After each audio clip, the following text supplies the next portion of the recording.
जी यहाँ बरतानिया के पार्लियामेंट के अंदर पिछले 2 दिन से जो ड्रामा चल रहा है वो लगता ये है कि वो क्लाइमेक्स की तरफ अब जा रहा है, क्योंकि 35 लोगों ने अब रिजाइन हो चुके हैं। मुख्तलिफ फ्रंट लाइन के शेडो बल्कि जो मेन मिनिस्टर हैं कैबिनेट के, उन्होंने भी, उसके नीचे जूनियर मिनिस्टरों ने भी, जो PPS हैं उन्होंने भी।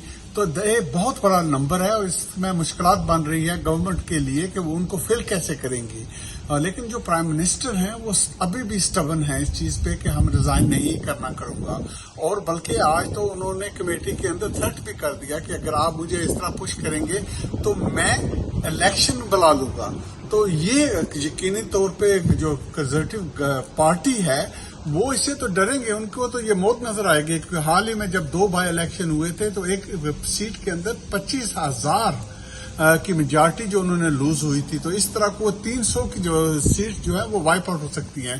तो जो प्राइम मिनिस्टर हैं वो इसको थ्रेट के तौर पर इस्तेमाल कर रहे हैं, लेकिन हकीकत तो बात ये है कि वो इलेक्शन की तरफ नहीं जाएंगे क्योंकि ये सुसाइड होगा। तो अल्टीमेटली फिर इंटरनल चेंज ही होगी।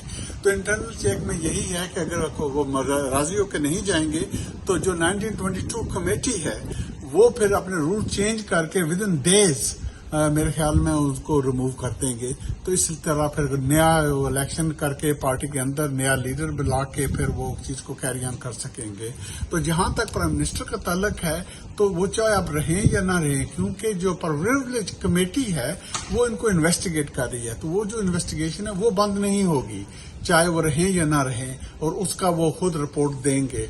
तो इस लिहाज से मेरे ख्याल में प्राइम मिनिस्टर के पास कोई ज्यादा चॉइस नहीं है, यही है कि राजी होकर डील करके पार्टी के साथ जाएं या फिर वो घसीट के उसको निकालेंगे, लेकिन अब बचेंगे नहीं प्राइम मिनिस्टर, ये मेरे ख्याल में पोजीशन है।